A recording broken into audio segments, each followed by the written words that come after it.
성경 말씀 보도록 하겠습니다. 에베소서 3장 14절부터 19절까지 말씀입니다. 이러므로 하늘과 땅에 있는 각 족속에게 이름을 주신 아버지 앞에 무릎을 꿇고 비노니 그의 영광의 풍성을 따라 그의 성령으로 말미암아 너희 속사람을 능력으로 강건하게 하시오며 믿음으로 말미암아 그리스도께서 너희 마음에 계시게 하시옵고 너희가 사랑 가운데서 뿌리가 박히고 터가 굳어져서 능히 모든 성도와 함께 지식에 넘치는 그리스도의 사랑을 알고 그 너비와 길이와 높이와 깊이가 어떠함을 깨달아 하나님의 모든 충만한 것으로 너희에게 충만하게 하시기를 구하노라. 아멘. 오늘 에베소서 3장 14절부터 19절까지 말씀을 통해서 영적 명예 이전이라는 제목으로 하나님 말씀을 듣겠습니다. 나이에 따라서 또 수준에 따라서 우리는 듣는 음악도 달라집니다. 그렇죠?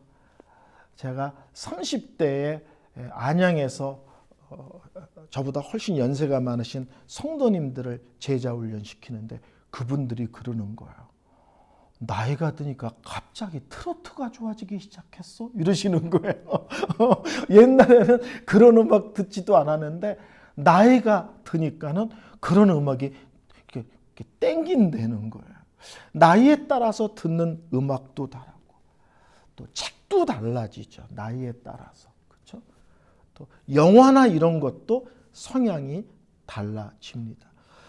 저는 총싸움하고 치고받고 하는 영화를 보면 잡니다. 근데 나이가 드니까 그렇게 좋아요. 그게 바뀌었어요. 젊었을 땐 그런 영화를 보면 졸았는데 나이가 드니까 그런 영화가 좋아지더라고요. 나이에 따라서 수준에 따라서 달라지는 것들이 많이 있습니다. 신앙도 그렇습니다. 수준에 따라서 중요하게 여기는 것이 달라집니다.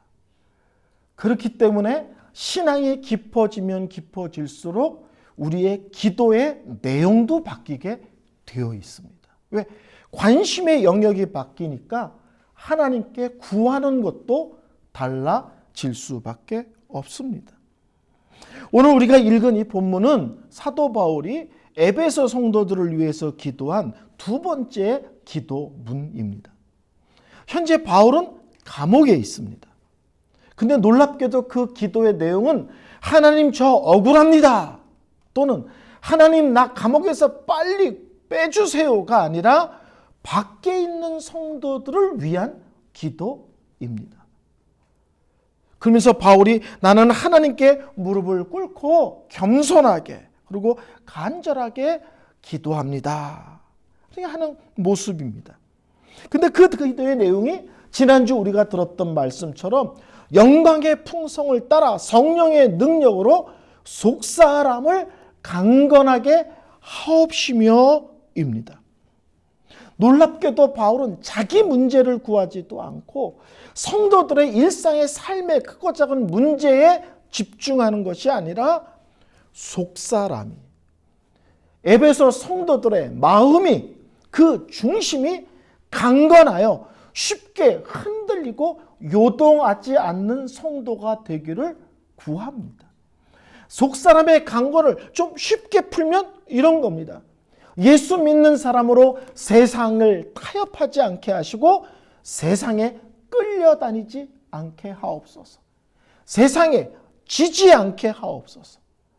죄의 유혹에 쉽게 넘어지며 쓰러지지 않게 하소서.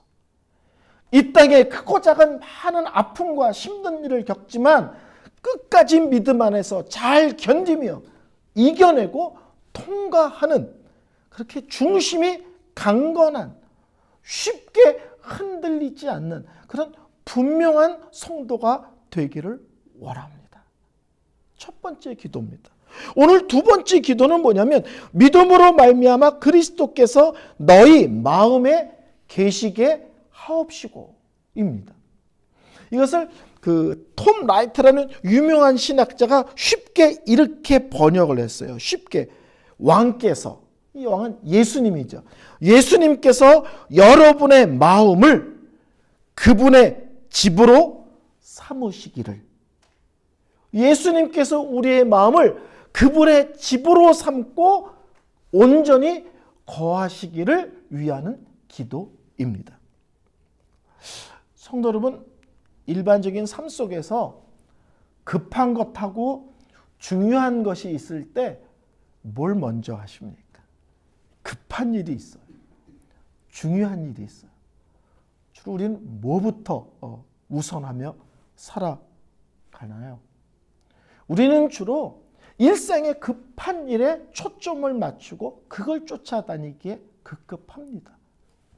근데 삶은 실제로는 중요한 것에 의하여 우리 인생이 좌우됩니다. 우리의 기도는 일반적으로 급한 것 해결해 달라는 쪽에 항상 초점이 맞춰져 있습니다.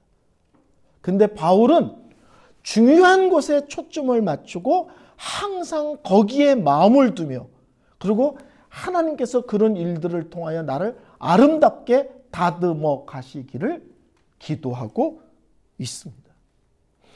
디즈니랜드 가보셨죠? 제가 디즈니랜드에서 깨달은 게 크게 두 가지 있는데 하나는 디즈니랜드가 왜 디즈니랜드일까? 첫 번째, 제가 그 심오함을 깨달았어요. 그 이유는 가봤더니 뒤지게 넓더라고요.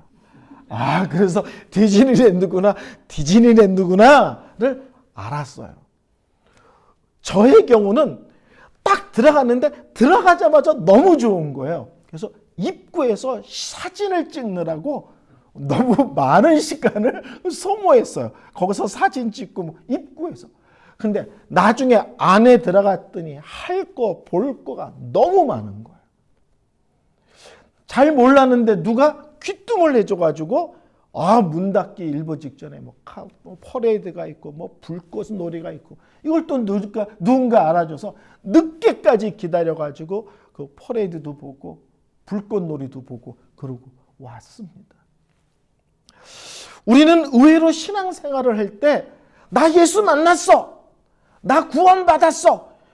이게 너무 충격적인 것은 사실이지만 그게 신앙의 다라고 생각하는 경향이 있다는 거예요. 디즈니랜드에 돈을 내고 들어갔는데 입구에서부터 너무 행복한 거야.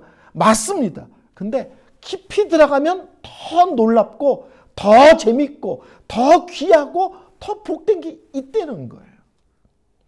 예수를 믿고 만나서 구원받고 하나님의 자녀가 되는 것도 어마어마한 사건이지만 하나님은 우리가 거기에서 멈추고 그게 다인 양 살기보다는 더 깊이 들어가기를 원합니다. 그게 뭐냐면은 하나님을 점점 더 알아가는 기쁨이에요. 그리고 하나님과 나 사이에 막힘이 없는 친밀한 관계 속에서 살아감이에요. 또 날마다 이 땅에서 예수님을 닮아가는 거예요.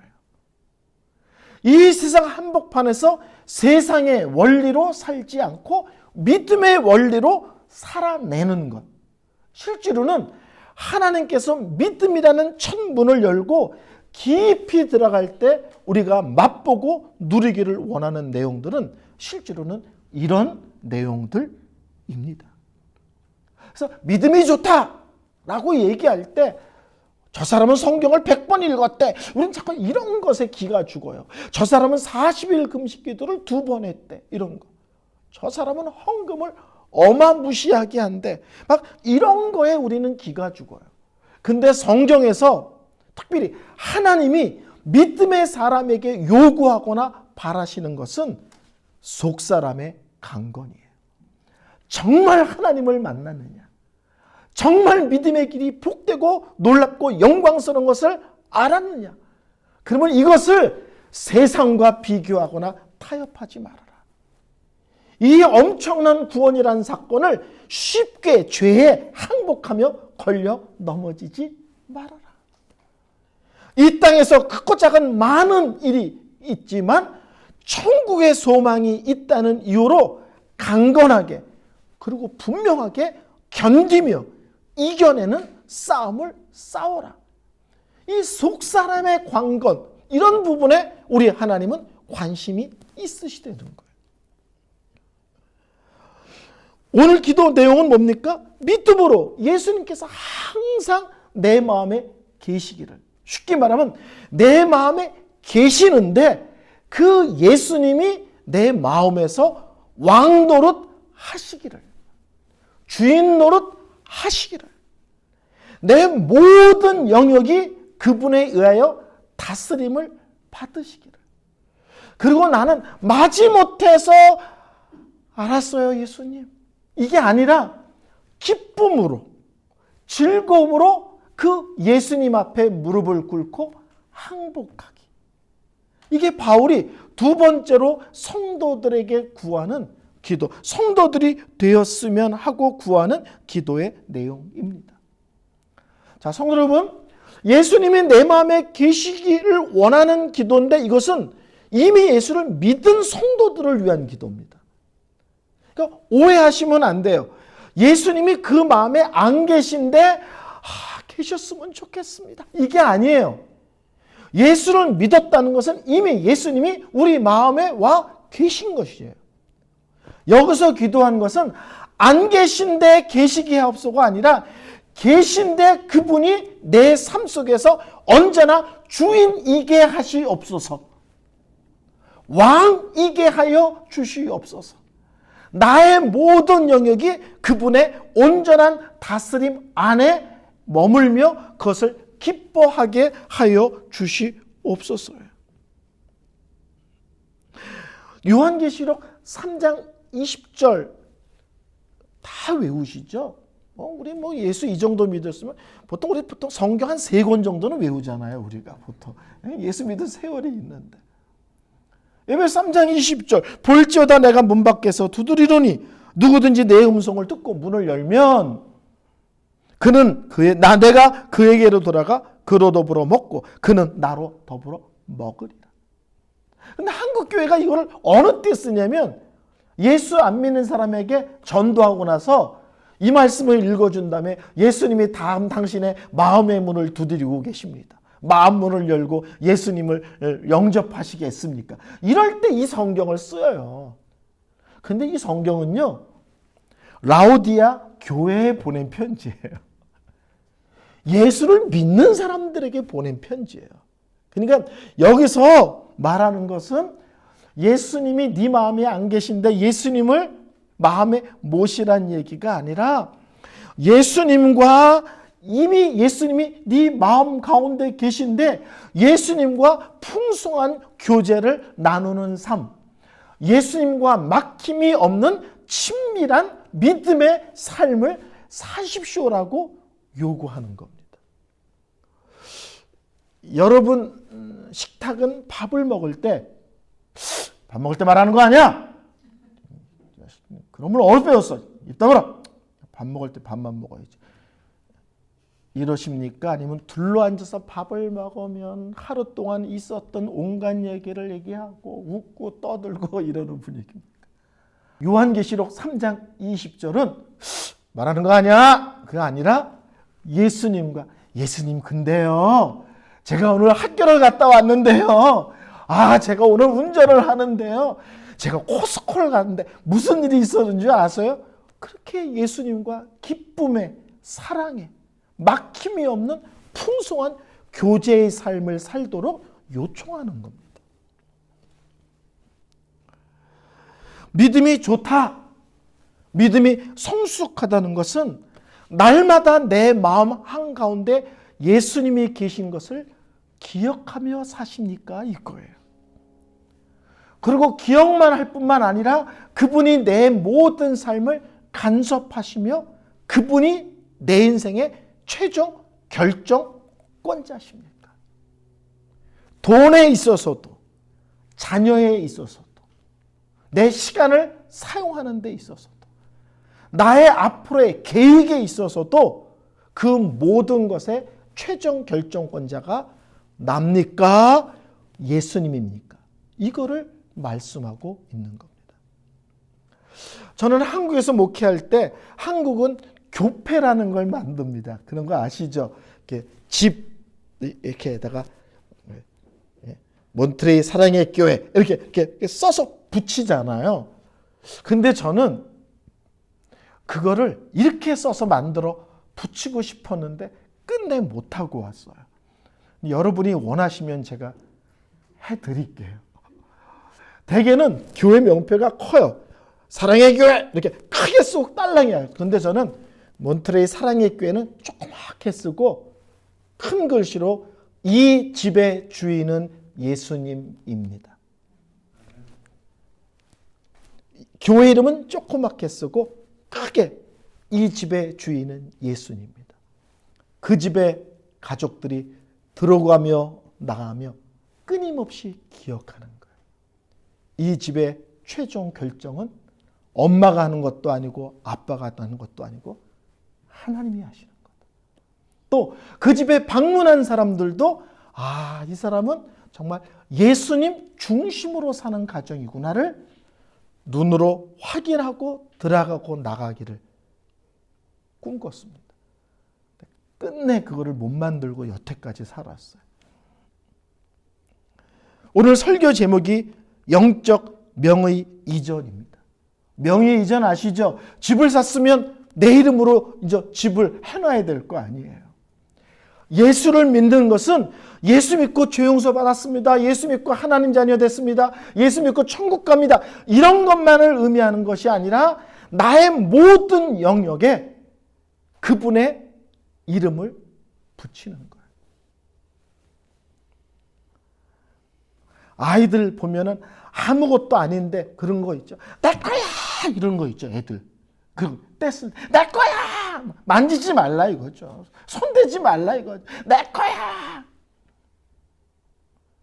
예수를 믿는다는 것은 내 거라고 생각했던 것들을 하나하나 예수님의 십자가 아래 내려놓고 이제 제 게 아닙니다. 예수님 겁니다. 예수님이 말씀하시는 대로, 예수님이 결정하시는 대로, 예수님께서 이끄시는 대로 따라가겠습니다. 아멘 하는 게 실제로는 믿음의 삶입니다. 예수를 믿으면서 참 기쁨이 없는 사람들이 있어요. 예수를 믿으면서 참 자유함이 없는 사람들이 있어요. 왜 그럴까요? 지가 다 붙들고 있어서 그래요. 지가 다 붙들고 있으면 지가 다 책임져야 되는 거예요.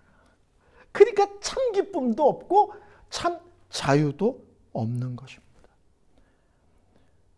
우리 하나님께서 예수를 믿는 것은 네 삶의 모든 영역을 예수 앞에 내려놓으라는 것은 다 뺏는다는 게 아니에요. 넌 이제 꼼짝 못했어 이런 게 아니에요. 예수 앞에 내려놓을 때 그분이 책임지는 인생을 살 수 있으므로 도리어 네가 쥐고 있는 것보다 더 기쁘고 네가 쥐고 있는 것보다 더 행복하고 네가 쥐고 있는 것보다 더 만족하고 무엇보다 네가 쥐고 있는 것보다 더 자유로운 인생을 살게 하기 위해서다. 아멘? 네. 오늘 저는 설교를 이렇게 결론을 준비하면서 이렇게 생각을 했어요. 제가 항상 고백하는 거지만 저는 항상 하나님 교회죠. 저는 항상 그래요. 몬트레이 사랑의 교회 하나님 교회죠. 담임 목사인 제가 궁극적으로 책임지는 거 아니죠? 하나님이 책임지실 줄로 믿습니다. 제가 13년 전에 아이 셋을 미국에 놔두고 저희가 나갈 때 주위에서 괜찮냐고 다 물어봤어요. 괜찮냐고요. 그래서 저희들이 그랬어요. 걔네들 하나님 자녀예요. 제가 챙기는 게 좋겠습니까? 하나님이 다 챙기는 게 낫겠습니까? 걔네들 하나님 자녀예요. 하나님이 책임지세요. 저는 20살 때 신학 공부를 시작하면서 지금까지도 한결같은 고백이 있습니다. 부르신 분이 책임지신다. 부르신 분이 책임지신다. 이것을 믿을 때 참 기쁨이 있고 이것을 믿을 때 참 자유가 있습니다. 사도 바울은 성도들을 위해서 기도하면서 첫 번째는 속사람의 강권이고 두 번째는 예수님이 너의 마음에 계신데 너의 마음에 계신 예수님을 주인으로 인정하고 살아. 이게 얼마나 행복한 삶의 놀라운 비결인지를 알아 우리에게 말씀하고 있습니다. 이번 한 주 혹시 붙들고 있는 것이 있으면 좀 내려놓으시고 내가 걱정하지 않아도 근심하지 않아도 내가 끌고 가지 않아도 된다는 그 놀라운 믿음의 원리를 한번 이번 한 주도 누리시는 한 주가 되시기를 바랍니다. 우리 찬송 다 같이 부르겠습니다.